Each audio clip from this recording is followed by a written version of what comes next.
parole maintenant à Maël Fabien. Maël Fabien qui est aussi quelqu'un qui est avec DIT depuis le tout début, depuis 2019, qui est avec nous, qui nous suit et qui intervient aussi de ci, de là auprès de nos étudiants. Alors Maël est en Suisse et Maël a créé, en fait, est un peu un serial entrepreneur puisqu'il a créé une société qui va permettre d'une certaine manière de rendre les yeux aux aveugles grâce à l'intelligence artificielle, grâce à une branche de l'intelligence artificielle qu'on appelle la vision par ordinateur, computer vision en anglais.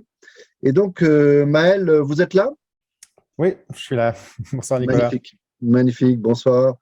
Et donc, Maël, vous allez nous présenter maintenant votre solution.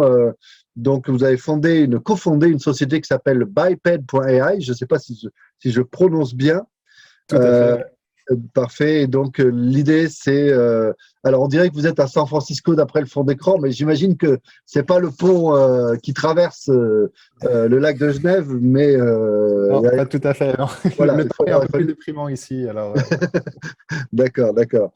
Donc, le sujet, c'est l'IA et computer vision pour aider les non-voyants. Donc, alors, on a une contrainte de temps maximale de 45 minutes, 50 minutes, parce que juste après, dans la salle, là, il y a le cours de master qui commence. Mais je pense qu'on va s'en sortir dans ce délai. Donc, entre la présentation et les questions, il ne faut pas qu'on dépasse les 45 minutes. Voilà. Mais je pense que c'est bon, on va s'en sortir. Donc, Maël, vous avez la parole. Merci. Super. Beaucoup. Merci beaucoup, Nicolas. Alors, est-ce que c'est tout bon? Vous voyez les slides? Ouais, c'est bon, c'est bon. Très bien. Alors, bonsoir à tous. Ce soir, je vais parler d'intelligence artificielle et de vision par ordinateur pour aider les personnes non-voyantes. Donc, en deux mots, je m'appelle Maël, je suis un des cofondateurs et CEO de Biped.ai. C'est une startup suisse. On est basé à Lausanne sur le lac Léman. On développe cet outil depuis à peu près 1 an. On est une équipe de 5 personnes. J'ai un background qui est un peu plus technique, orienté machine learning, mais je suis passé par des bancs de fac d'économie en amont. Donc, tout d'abord, on va essayer de comprendre le besoin des personnes non-voyantes, parce que c'est un peu la réflexion qu'on a menée initialement pour savoir qu'est-ce qu'il fallait développer. Donc, il y a à peu près 3 millions de personnes non-voyantes dans le monde, en Europe, 40 millions de personnes non-voyantes dans le monde. C'est une population où malheureusement, il y a une augmentation constante, annuelle, pour différentes raisons. Une d'entre elles, c'est simplement l'augmentation, le vieillissement de la population. Et on a souvent, on rencontre chez ces personnes-là des problèmes au quotidien, aussi bien en intérieur qu'en extérieur. Alors, en intérieur, ça va être tous les problèmes de reconnaissance de visage, lecture de texte ou trouver des objets qu'ils pourraient avoir perdus. Et en extérieur, ils vont retrouver des problématiques qui sont plus liées au déplacement.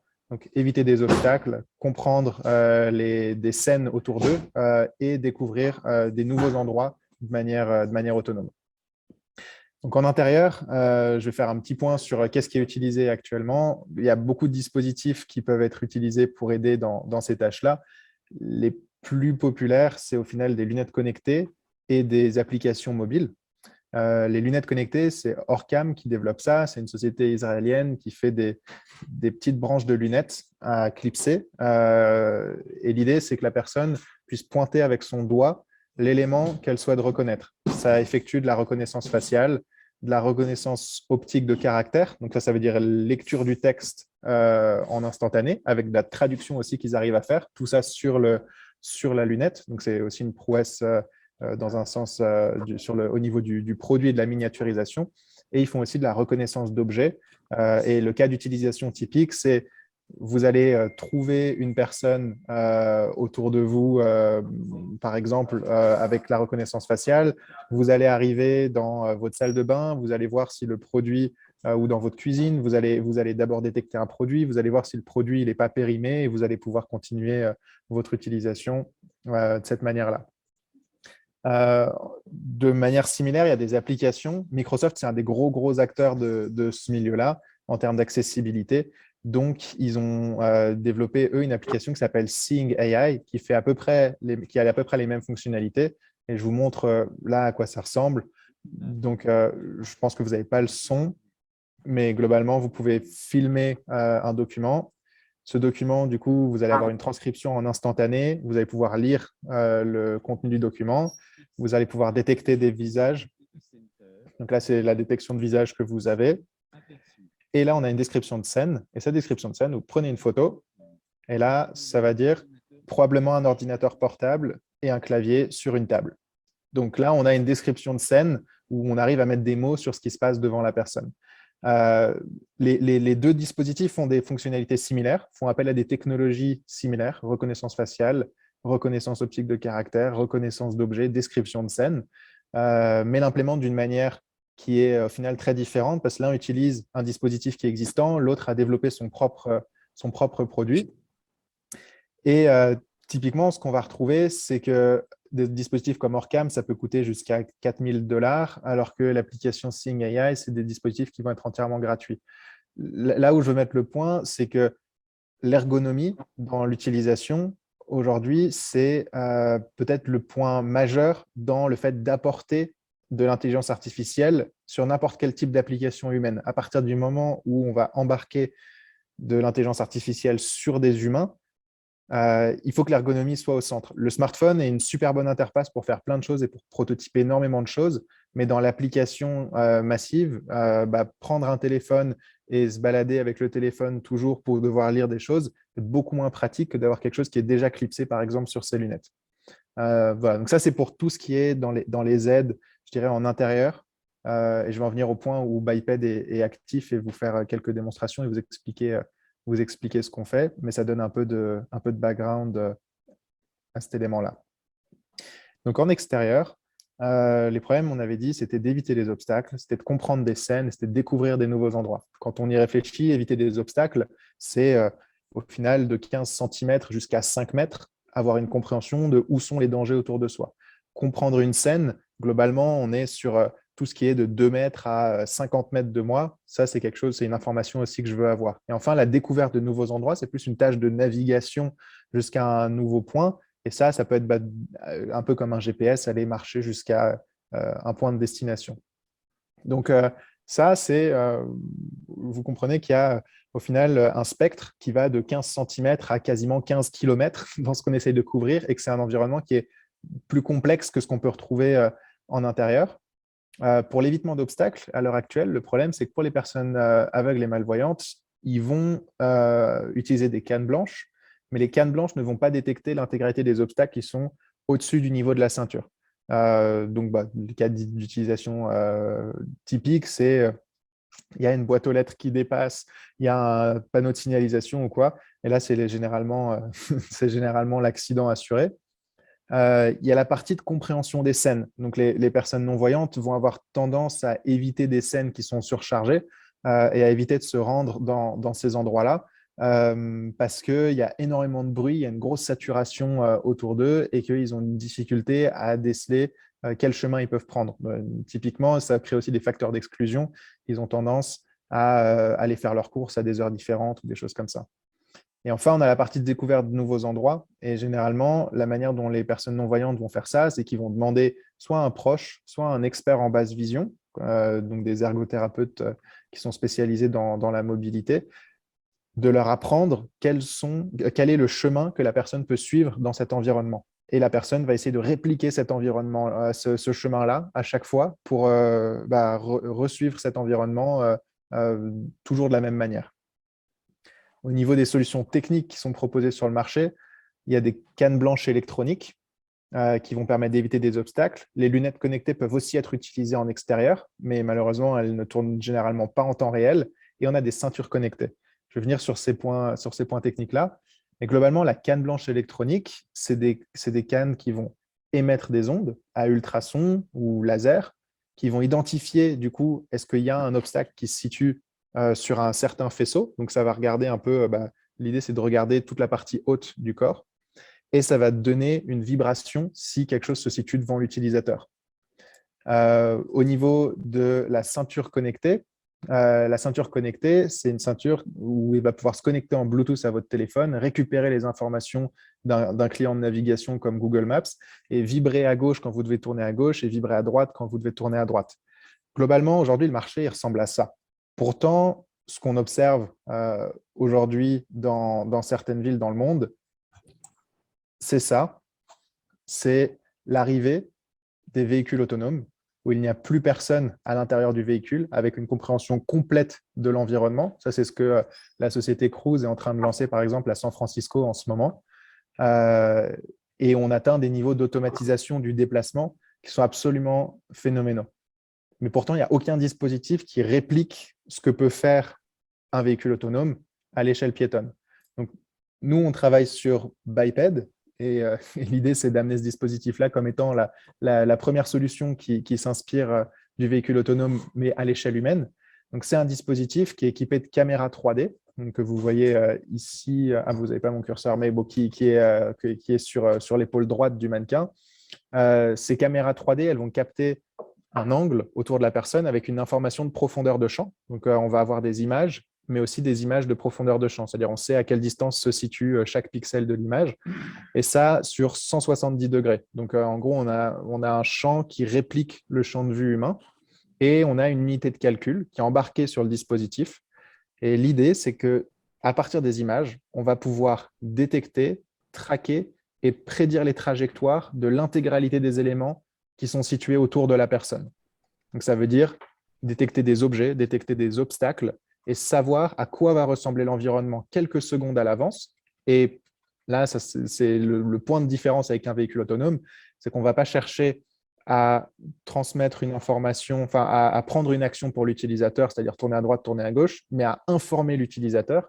Et la manière dont on informe l'utilisateur, c'est avec de l'audio spatialisé. L'audio spatialisé, c'est l'audio immersif qu'on connaît du milieu du gaming. Donc, c'est un espèce d'audio en 3D.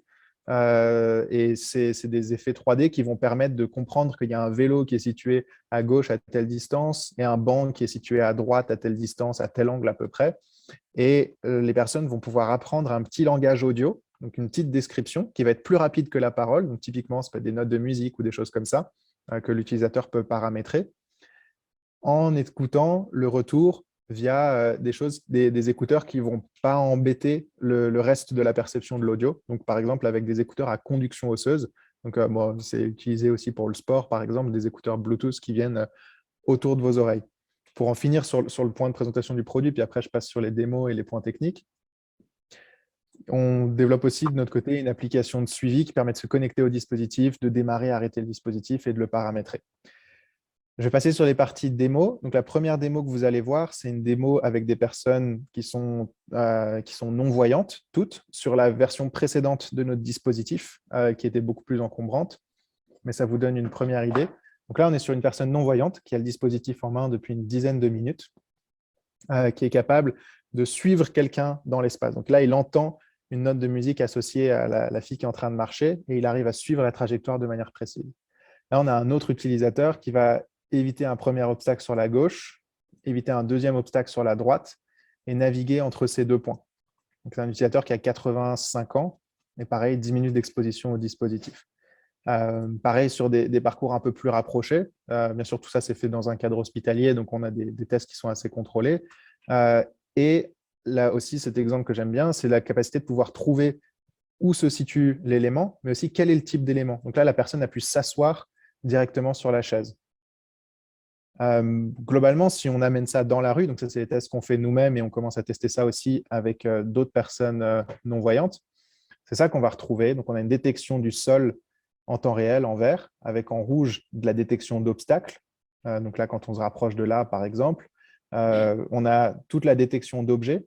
Donc là, on voit en gros tous les objets, tous les obstacles qui sont compris dans l'environnement. Ce que vous ne voyez pas être visualisé, c'est tout ce qui est prédiction de trajectoire et malheureusement, vous n'avez pas le retour audio via Zoom. Mais voilà. Donc ça, c'est possible le retour audio via Zoom. Il y a une option que tu peux prendre, partager l'audio en fait. Dans ton partage, quand tu es sur la barre, tu vas sur les 3 petits points à droite et tu fais partager l'audio. Ça marche, ok. Alors je vais voir, je regarde sur la démo suivante. Là, c'est aussi un exemple où on a un cas un peu plus un peu plus complexe. Donc, on est sur un environnement en ville, avec des gens qui sont en train de marcher, avec des poteaux qui sont détectés comme des obstacles, avec des véhicules qui sont identifiés, qu'on arrive à traquer. Ces véhicules deviennent des obstacles lorsqu'ils sont trop proches. Là, la personne marche vers le passage piéton. Et l'image que vous voyez, à droite, ça, c'est l'image de profondeur de champ. Donc, c'est l'image de la notion de où se situent quels éléments dans l'espace avec laquelle on travaille. La valeur principale qu'on essaye, nous, d'apporter, c'est cette valeur de prédiction du futur, donc de véhicules autonomes à l'échelle humaine, avec une capacité à comprendre l'environnement de la partie la plus proche à la partie la plus lointaine, pour pouvoir guider aussi la personne dans des nouveaux endroits. Et globalement, la manière dont ça marche, en quelques mots, et sans rentrer trop dans les détails, mais on a d'abord une détection du sol en temps réel, ce qui va nous permettre de guider la personne sur les endroits où elle peut marcher seulement et éviter de l'emmener sur des endroits qui sont pas accessibles. Ensuite, après ça, on a une détection des obstacles. Donc ça, c'est toutes les zones rouges que vous voyez. Et ça, c'est là où la personne aura un retour audio assez spécial pour la prévenir des obstacles. Une détection des objets via du deep learning. Donc ça, c'est ces espèces de rectangles que vous voyez autour des personnes et des véhicules, par exemple. Donc ça, c'est une tâche en détection d'objets. C'est une tâche assez classique en vision par ordinateur qui est vue aussi dans le cadre des bootcamps de DIT. On a toute la partie de tracking des éléments, parce qu'après, une fois qu'on a détecté une fois, l'idée, c'est de comprendre où est-ce que successivement va la personne pour arriver à prédire où est-ce qu'elle ira par la suite. Ce qui m'emmène au point de la partie de prédiction de trajectoire. Bien sûr, tout ça, on a des algorithmes qu'on a développés pour la plupart sur mesure pour ces éléments-là.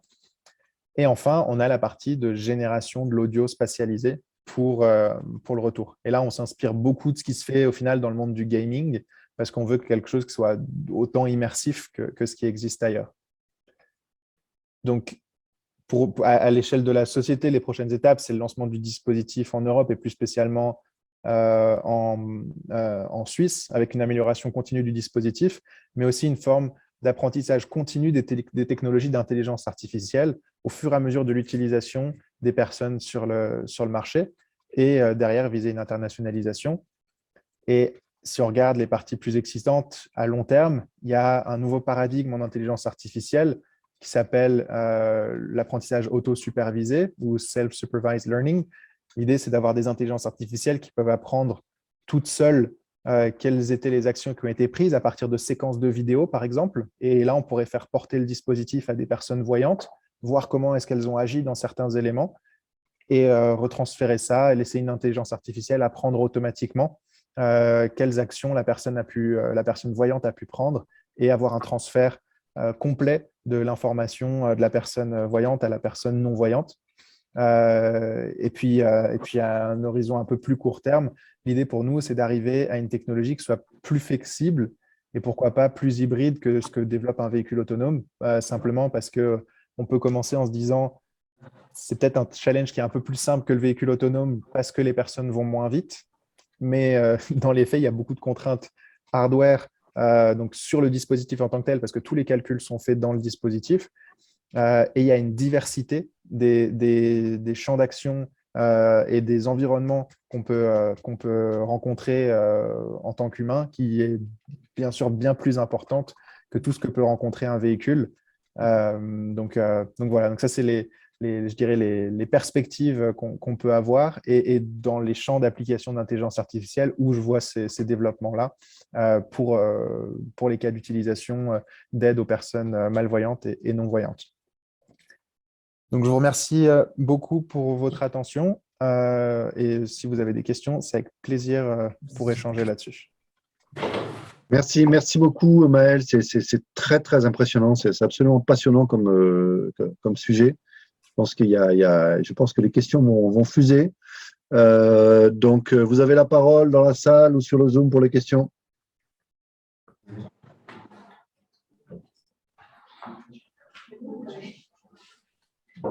Peut-être je vais essayer de poser une question. Maël, Oui, en fait, c'est quoi, disons, c'est quoi disons, quel taux d'erreur que, par exemple, disons, que cela peut faire, par exemple? Oui, alors ça, c'est bon, c'est des très bons points hein, sur toutes les questions de taux d'erreur. Bien sûr, là, ce que je vous présente, c'est une version qui est un peu idéalisée et formatée. Le dispositif, on ne sait pas comment est-ce qu'il va réagir dans l'intégralité des situations et il est possible qu'il fasse des erreurs. Nous, l'idée, c'est que on ait un taux enfin, une performance qui soit de 100% dans la détection d'obstacles, parce que c'est ça qui garantit à la personne qu'il y a une sécurité. Et les dispositifs qui n'ont pas réussi à garantir 100% sur le marché, c'est globalement des dispositifs qui ont fini par sortir du marché à un moment. Par contre, là où on a des erreurs qui peuvent arriver, c'est sur la détection et le tracking des objets. Donc là, on repart d'architectures qui sont assez connues, mais on va collecter nos propres données. Et l'idée, c'est de se rapprocher le plus possible d'une performance optimale. Mais voilà, mais bien sûr, avec des réseaux de neurones qu'on va utiliser, vu que c'est sur des petits dispositifs que ça va tourner, on ne peut pas prendre des gros algorithmes. Et donc, des fois, on a un choix à faire entre la performance de l'algorithme et les algorithmes qu'on arrive à embarquer en termes de taille, en termes de temps de prédiction. Voilà. Donc, pour nous, l'idée, c'est que tout objet qui soit suffisamment proche d'une personne soit reconnu comme le bon type d'objet. Mais après, si on loupe des objets à une quinzaine ou une vingtaine de mètres de la personne, l'idée, c'est bien sûr que ça n'arrive pas, mais si ça arrive, c'est un risque qu'on est prêt à accepter, tout en se disant, de toute façon, la personne est protégée par notre détecteur d'obstacles qui anticipe la position des obstacles devant la personne. D'accord. Ouais. Allez-y. Merci beaucoup, Maël. Là, par rapport au test que vous avez montré, on remarque qu'il n'y a que les adultes qui sont pris en compte, en tout cas. Et je me demandais, en fait, est-ce que la portabilité du dispositif prend en compte les enfants? Oui, alors c'est en plein dans les réflexions actuelles. On aimerait bien travailler avec des enfants. On aura sûrement une version différente du dispositif à créer pour pouvoir l'adapter à des enfants. Une version simplement plus petite. Mais l'idée, alors il y a un point auquel on essaie de faire attention, c'est que souvent les enfants non-voyants, ils vont souvent encore dans des écoles où ils suivent des programmes pédagogiques où ils ont des cours de mobilité pour apprendre à se déplacer dans l'espace. Pour nous, l'idée, c'est forcément pas de créer une dépendance au dispositif trop tôt dans le cycle d'apprentissage pour les enfants. Donc, quand on est sur des cas où les enfants sont, disons, 13-14 ans, là, on peut tout à fait rentrer en compte. Plus tôt, il y a un risque de dépendance et nous, on met tout en place mais on ne sait pas si on sera toujours sur le marché dans 15 ans ou 20 ans, mais les gens peuvent s'y être habitués très tôt. Bon, c'est bien en tout cas de ne pas faire comme l'industrie du tabac en cherchant le risque de dépendance dès le plus jeune âge. Bon. Okay. Moi, j'ai une question aussi sur la spatialisation sonore, en fait. Comment on fait? Parce qu'il y a plein d'objets différents, parce que ça peut être un arbre, une voiture, un vélo, un piéton, etc. Donc, pour que finalement on comprenne chaque objet différent va avoir un son différent et que voilà, ça puisse être compris. Oui. Alors ça, c'est une partie qu'on fait en 2 points. Il y a une première partie qui est, il faut filtrer l'information parce que typiquement, avec le champ visuel permet à un humain, si on essaie de faire un parallèle, de traiter environ entre 40 et 50 mégas d'informations par seconde. Donc on peut le voir comme ça, comme un espèce de transfert USB d'informations. Alors que l'audio, on va se situer à 125 ou 150 kilobits par seconde. Oui. Donc c'est comme si on passait d'un vieux Wi-Fi à la fibre dans un sens. Et pour nous, on est obligé de concentrer quelle information on va donner à la personne. Donc, la manière dont on va le faire, c'est qu'avec les algorithmes de prédiction de trajectoire, on peut évaluer des temps de collision. Donc, ça va nous permettre de filtrer qu'est-ce qui a un risque de tomber sur le chemin de l'utilisateur. Et on travaille aussi sur des choses où contextuellement, dans la scène, on essaye de comprendre ce qui peut avoir de la valeur pour la personne. Typiquement, il n'y a peut-être pas de risque de collision avec l'arrêt de bus tout de suite, mais on sait que l'arrêt de bus peut être le point d'intérêt pour la personne. Donc, ça, c'est des grands sujets de recherche où on itère beaucoup. Et ensuite, après ça, on a la spatialisation audio. Et là l'idée pour nous, c'est d'être sur une vingtaine de classes d'objets et que les personnes aient une vingtaine de sons. Les sons vont partager des caractéristiques communes s'ils font partie de classes d'objets qui sont relativement similaires. Par exemple, tous les véhicules auront une typologie de son. Et puis voilà, avec un apprentissage qui se fait au fur et à mesure sur l'application notamment. Et puis voilà, avec ensemble, ça, mais à ce moment-là, il faut utiliser le casque pour la spatialisation audio ou ça marche juste avec le collier, entre guillemets, enfin, je ne sais pas comment vous appelez ça. Alors, ça marche avec des écouteurs juste comme ça. Ça marche avec n'importe quel type d'écouteurs. Donc, l'idée, c'est que même avec des écouteurs qui sont très peu onéreux, nous, c'est un effet sonore qu'on applique et ce n'est pas dans les écouteurs que cet effet-là se reproduit. Donc voilà, donc nous, ça marche avec n'importe quel type d'écouteur et l'idée, c'est qu'on laisse la possibilité à la personne de choisir l'écouteur qui lui convient le mieux. D'accord. Maël. Oui, Tobosi, allez-y. Olivier, oui. D'accord. Je voulais savoir si vous avez pris en compte l'effet de ces dispositifs sur la santé et après sur l'environnement. Le pardon, je n'ai pas entendu le début de la question.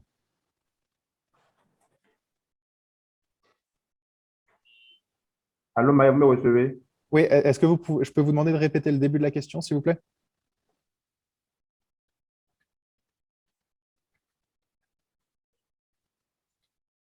Je crois qu'il est sur mute. Allô, je ne sais pas si vous pouvez répéter le début de la question. Moi, ce que j'ai compris de la question, c'était l'impact sur l'environnement. Oui, Maël, je demandais, est-ce que vous avez pris en compte dans la mise en œuvre de ce dispositif la santé des non-voyants et en même temps l'impact que ça aura sur l'environnement? Sur l'environnement des non-voyants ou sur l'environnement en général, pollution, etc.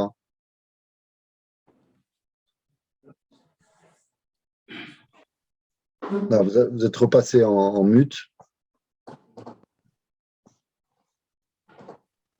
Bon, je peux. Ouais, vas-y. Ouais. Alors, donc, sur les aspects santé, donc c'est un dispositif médical. Donc, il y a un tas de normes qui s'appliquent sur les matériaux qu'on a le droit d'utiliser, etc., etc. Bien sûr, nous, on travaille sur le confort, pas qu'il y ait d'irritation, pas que le dispositif semble lourd.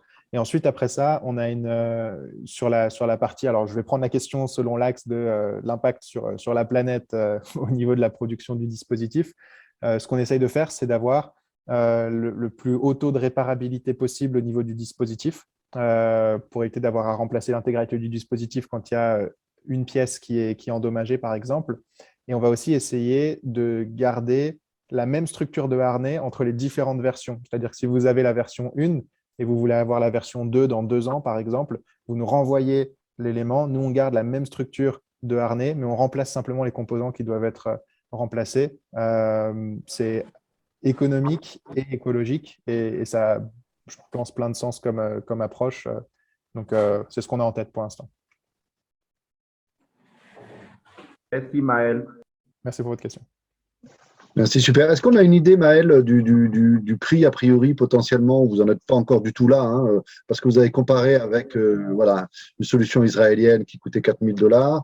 Est-ce que vous avez une idée de la fourchette où ça pourra être sur le marché quand ça y sera, bien sûr? Alors, c'est assez tôt pour nous, mais on a des premières idées au niveau des prix qu'on pratiquera sur le marché suisse, mais qui au final n'a pas grand-chose à voir avec ne serait-ce que le reste de l'Europe, au niveau des prix derrière. Pour nous, je pense que pour l'instant, on serait en termes de prix de production sur le dispositif, on sera entre 1000 et 1500 euros. Mais l'idée pour nous, c'est de venir proposer un abonnement sur le dispositif, donc que tout soit disponible avec une souscription pour favoriser au final la distribution du dispositif et que ce soit le plus simple possible de l'acheter. Donc, on sera à moins de… Enfin, ce sera de toute façon sur les marchés européens, on sera sur une centaine d'euros par mois. à peu près. Et puis ensuite, après ça, sur la partie internationalisation, c'est là où on aura beaucoup d'économies d'échelle et on pourra se permettre de réduire les prix plus massivement. D'accord, super, super. Merci. Est-ce qu'il y a d'autres questions? Pas une question de Abraham Pat. Ah oui, Abraham, Patrick, allez-y, allez-y. Abraham, oui, Patrick Bonaventure, Oui. vous avez la parole. Ouais. Bonjour Maël. Bonjour. En fait, je voulais savoir, est-ce que le dispositif, ça marche avec la connexion Internet ou pas? Non, alors tout est fait directement sur le harnais et la seule connexion qu'il y a, c'est une connexion Bluetooth entre le harnais et le téléphone. Ça, on l'a fait. Alors, ça nous aurait arrangé d'avoir une connexion Internet pour pouvoir faire des calculs à distance ou des choses comme ça. Exactement. Oui. Surtout avec la 5G ou ces éléments-là qui sont en train de se déployer en Suisse, là, en ce moment, ou aux États-Unis, ou quoi, ça peut très bien marcher. Le D'accord. problème principal, c'est des questions au final, tout ce qui est data privacy, c'est on va filmer des environnements potentiellement Oui. où les gens sont dans leur bureau, dans leur chambre, ou voilà, où vont se déplacer dans des endroits où ils ont l'habitude d'aller et ils n'ont pas forcément envie qu'on soit au courant de ces éléments-là. Donc, pour le respect de ces informations-là, il n'y a aucune donnée qui sort du dispositif. D'accord. Mais au fait, par rapport au pourcentage de réussite, est-ce que selon les tests que vous avez pu à effectuer, le pourcentage de réussite, c'est à combien % en ce moment? Alors, donc, ça dépend comment est-ce qu'on qualifie la réussite dans un sens, mais sur les tests que nous, on fait d'évitement d'obstacles, de détection d'objets, Oui.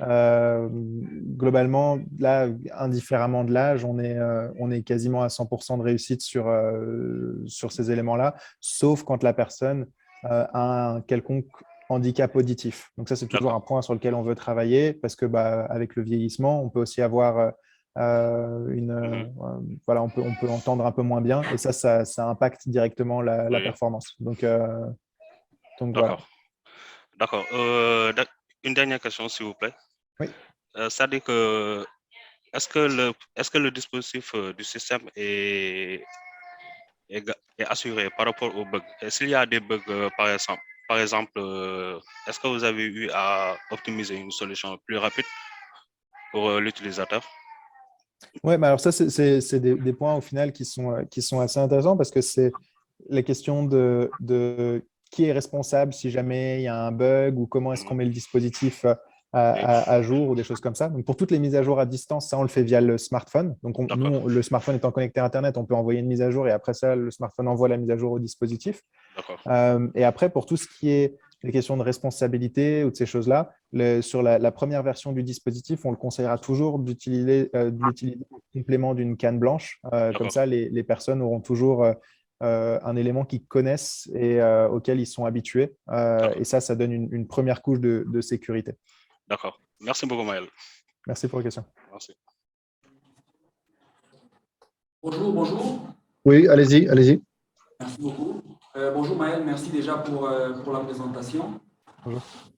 J'ai juste une question. Je voudrais savoir, est-ce que le dispositif que vous avez mis en place peut apprendre par lui-même? Est-ce que vous avez une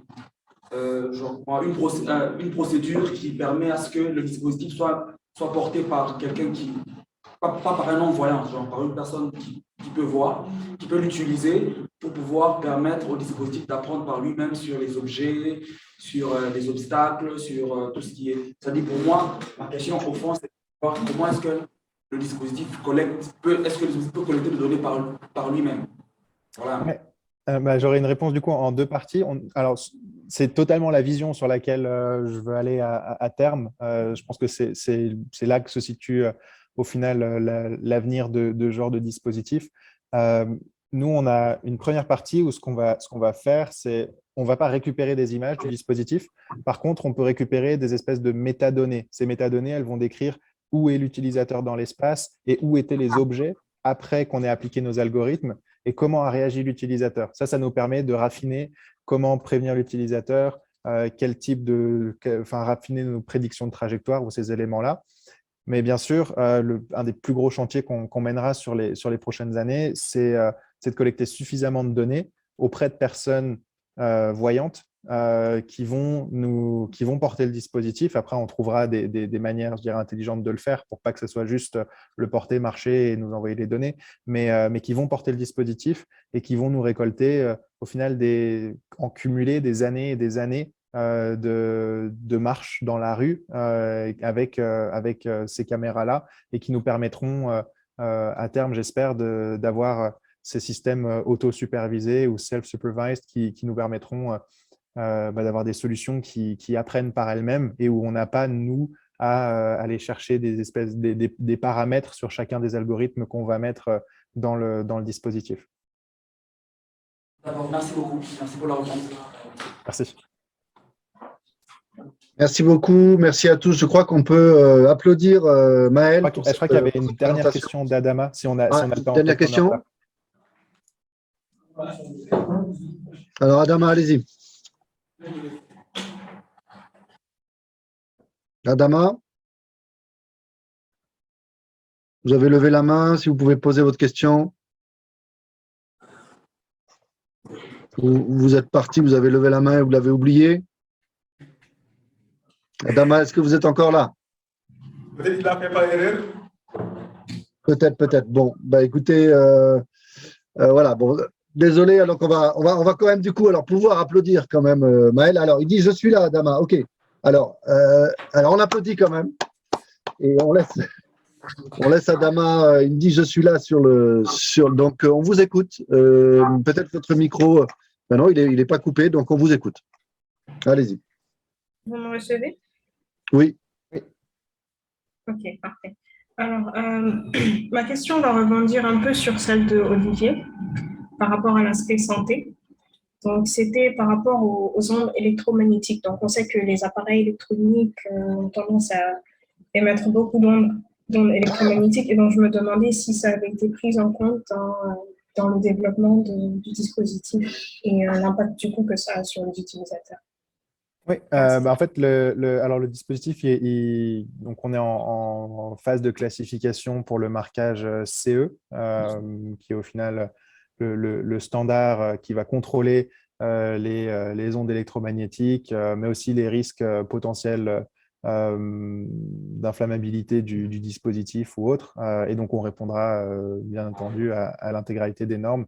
Voilà, nous, on est aussi consommateur de ce qui existe sur le marché en termes de hardware, dans un sens, donc d'ordinateurs embarqués ou autres. Et les ondes principales qui sont embarquées sur le dispositif, c'est du Bluetooth. Et le Bluetooth, lui, a passé les standards sur l'intégralité des écouteurs de la planète là-dessus. Et c'est au final… oui. En tout cas, on a tout fait dans les règles du marquage CE, avec une préparation aussi aux standards américains. J'ai envie de dire aussi, je pense que le Bluetooth, les ondes sont beaucoup plus faibles que s'il était connecté en 4G, en 5G directement. Il y aurait de la puissance électromagnétique qui serait beaucoup plus importante. Tout à fait. Et ça serait une problématique toute différente que d'embarquer une puce 5G sur ce dispositif-là, parce que, mais alors bien sûr, si on a un smartphone qui est connecté en 5G, on s'expose à peu près à la même chose, mais avoir une utilisation aussi intensive d'un dispositif connecté en 5G, c'est forcément des choses à tester un peu plus dans la longueur. Mais ça, c'est pas la perspective de développement qu'on a pris, en tout cas, du tout actuellement. D'accord. Ben, merci beaucoup. Merci beaucoup Maël. Merci, j'en profite pour remercier l'ensemble des intervenants de cette première après-midi de cette conférence sur les enjeux et les risques de l'intelligence artificielle.